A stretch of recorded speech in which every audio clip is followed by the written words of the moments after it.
I'm Dr. Gail Kane, Duval County Schools Response to Intervention Coordinator. Our district RtI training team wants to make sure that all teachers in our county have an opportunity to view the video produced by the Florida Department of Education. This video helps parents understand response to intervention. It also helps educators understand our role in RtI and what parents are being told they can expect from us. We are nearing the end of our first year of implementation, and I sincerely appreciate the efforts of our teachers and school leadership teams in delivering additional supports to our students through RtI. I look forward to showcasing some of the success stories from our district that demonstrate how RtI can make a huge difference in the lives of our students who are struggling with academics or behavior. Response to intervention is deeply rooted in both federal and state legislation. No Child Left Behind clearly calls for principles that we now embrace as RtI. It calls for using universal screening to identify students who are struggling with behavior and/or academics. These students are then to be provided with early intervention services and are carefully monitored for the appropriateness and effectiveness of these services. The Individuals with Disabilities Education Act of 2004 is based on the results of 4 in-depth studies.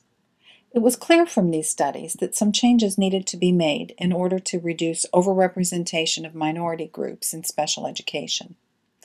Though designed with the best of intentions, the original methods of identifying students for some special education programs required that the students fail before the process could begin. The learning gap that resulted for these struggling students was huge and most often resulted in students who could never catch up with their peers.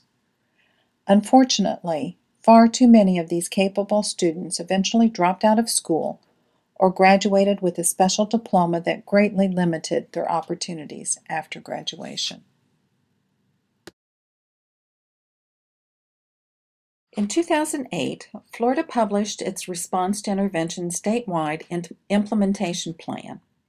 The directives from the federal government clearly called for major changes in how both general education and special education were to serve students in our public schools.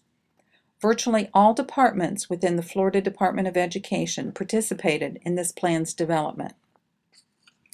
Over the past several years, State Board of Education rule changes have been put in place to more closely match the federal language of the Individuals with Disabilities Education Improvement Act of 2004. These rules address general education procedures for providing early intervention to students, as well as redefine how students are found eligible for some special education programs.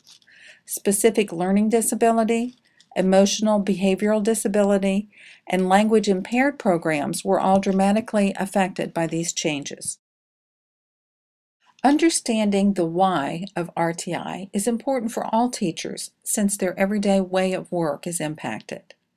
Yes, public schools are mandated to implement the RtI framework, but there are solid reasons behind these mandates. Districts around the country where RtI was embedded into education policy were found to have better student outcomes. Far fewer students were identified as needing special education, and those who did need services experienced a higher level of achievement because they had received early intervention. Of course, there are real challenges in almost all schools when transitioning to the RtI framework.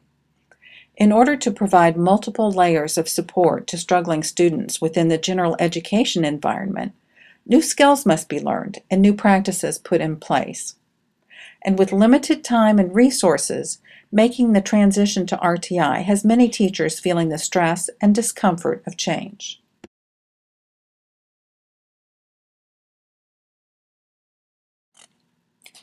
The chart that you see reveals critical elements that need to be in place in order for complex change to be meaningfully implemented. You can read these elements on the top row moving left to right. Complex change requires vision, skills, incentives, resources, an action plan, and a means to assess the effectiveness of implementation. The rows below the top one demonstrate what typically happens when you are missing a critical element. Take a moment to reflect on your personal experience in implementing RtI this year.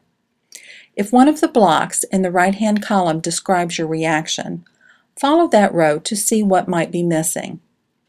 For instance, if your experience this year has been fraught with frustration, this chart suggests that the resources to implement RtI might not have been in place. This chart can be utilized as a tool for schools to identify what elements need to be addressed in order to move forward with RtI. Another benefit of referring to this chart is to understand that change is difficult to manage, but it does have predictable patterns. With that in mind, we can better navigate toward truly meaningful change with RtI implementation.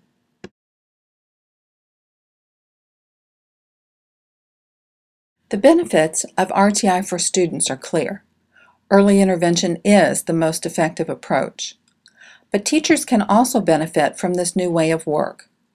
The importance of professional learning must be recognized, along with the fact that teachers need support in order to meet diverse student needs. Schools need to look for opportunities for small group instruction to take place and for professional collaboration to be incorporated into the schedule.